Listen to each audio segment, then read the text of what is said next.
Your Excellency Sir Anand Sachand, John Palmer, Sir Stephen Tyndall, Lord Denham, and distinguished guests. I'm here as a representative of Central Asia, and I'm deeply grateful to you for remembering that there are parts of the world where they are not so fortunate nor so privileged as we are here in New Zealand. It's astonishing to me to stand here tonight and to look back over these years. And I have to say that your memory of the people of Central Asia is extraordinary to me, because I have found that these people are on the whole poor. They are very often extremely ill in many different ways. There are a lot of blind people amongst them and a lot of needy people. This is a section of the world in which little has been done for long centuries. And the rulers of Central Asia, you may look back and remember, as for example, the Genghis Khan, who overrun much of the world in his time. And one thing that is typical of the particular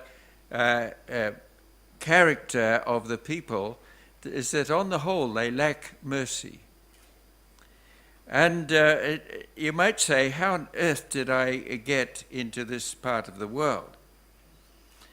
Well, when I was 15, I made a great decision in my life, and that was that I was going to follow the Lord. And this was a very important decision to me as a young person. And I remember getting down beside my bed as a young boy and asking in my innocence if God would accept my service to him for my future life.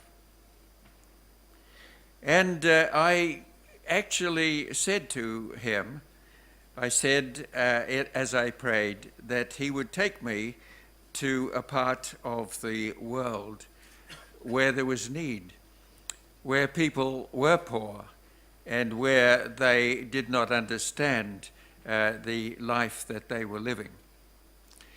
And so it was to Central Asia that God led me.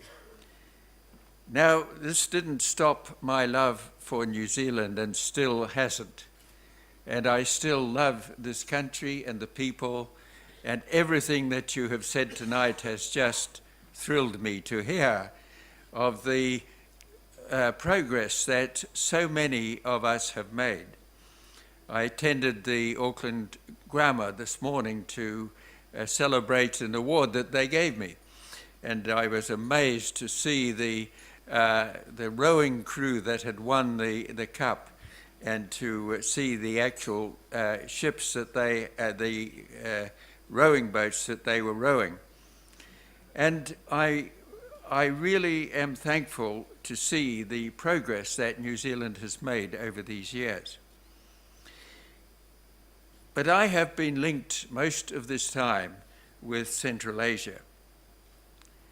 And so I prepared to go there, and gradually, step by step, the road opened before me.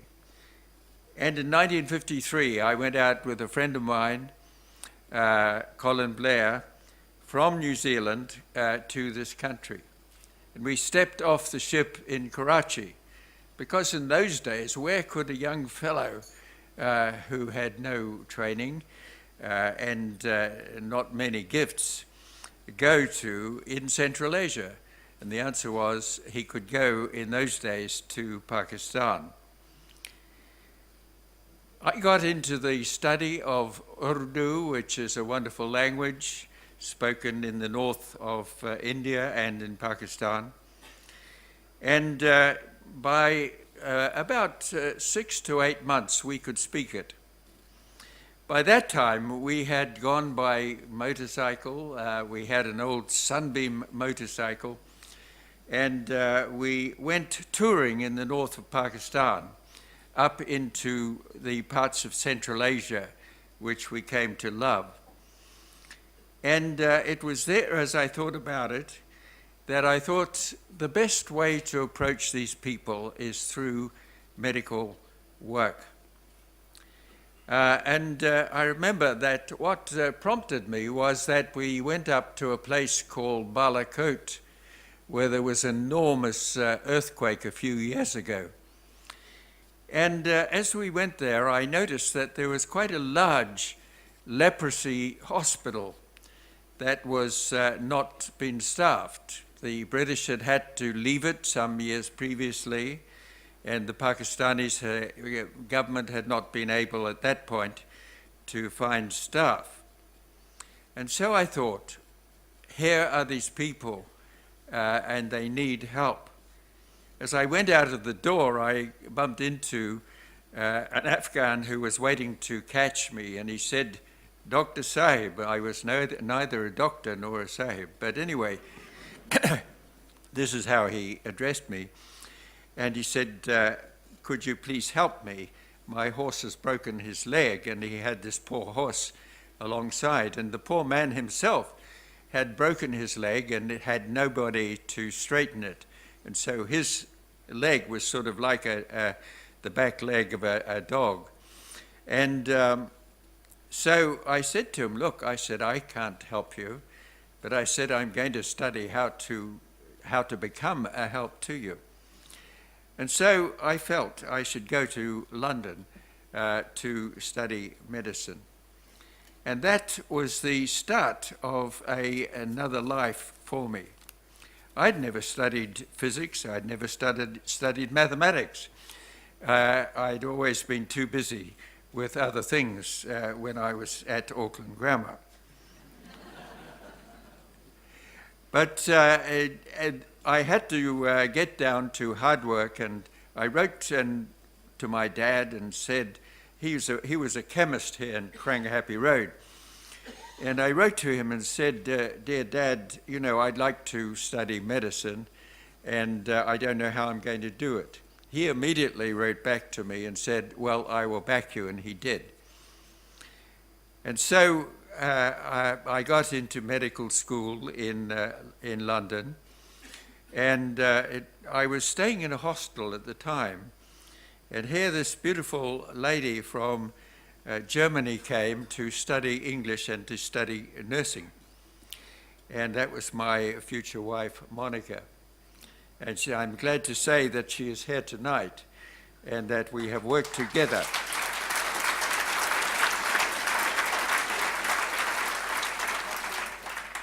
That we have worked together for many years. And also my daughter Faith, who is serving in Israel, and she has also studied to be a doctor at Bart's Hospital in London.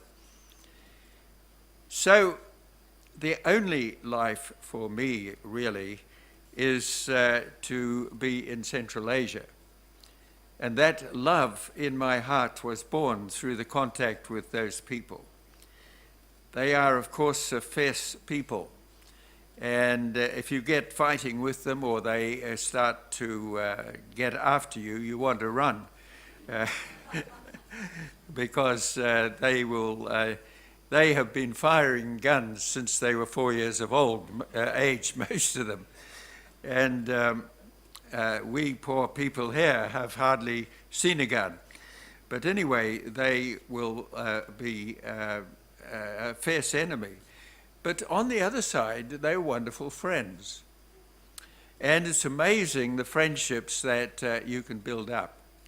And I always remember that my builder, who has worked with me for many years in Pakistan, telling me, he said, "Look, just phone me at any time and I will come." And he would. And if there was anybody attacked you or threatened you, he would be there and he would defend you with his life. And this is the joy of working in Afghanistan and Central Asia, that the people, although they may hate you, they will, if they love you, they will be the most faithful friends. And so I got into that country, and then I discovered that there were other things about them as well. Now, I'm showing you here an Afghan passport. And this passport was given to me by the king and the president, Karzai, and I was one of only 2 people who they gave it to. And this was an example to me of the love that the Afghan have in their hearts for those who serve them. And it has been a wonderful privilege to me to serve the people of Afghanistan and Central Asia. These days, I've turned 80, and I felt some time ago that I should stop, at least slow up in my work in Central Asia. And as I thought about it, I heard a little knock at my door, and I heard somebody saying to me, "I don't want you to do less, I want you to do more." And so here I am. And we have are building an eye clinic at the moment. It's quite a big one. It's a day case center for the treatment of mostly cataract cases. And again, these are enormously prevalent in Afghanistan and, for that matter, India and Pakistan. And so now I'm giving 6 months at a time. The other thing that we have come to love is schools in Central Asia.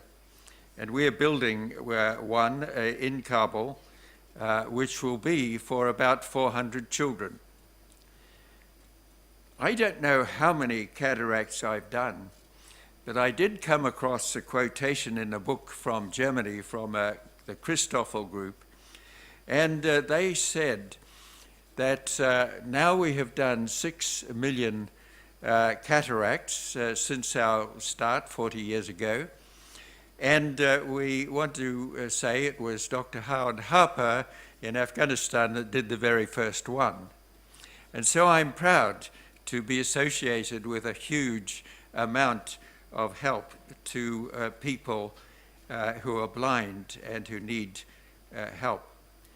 We are building an eye clinic which will be able to do 80 day case cataracts every day and be able to see 400 poor eye patients. And I'm only, as I said, working 6 months at a time.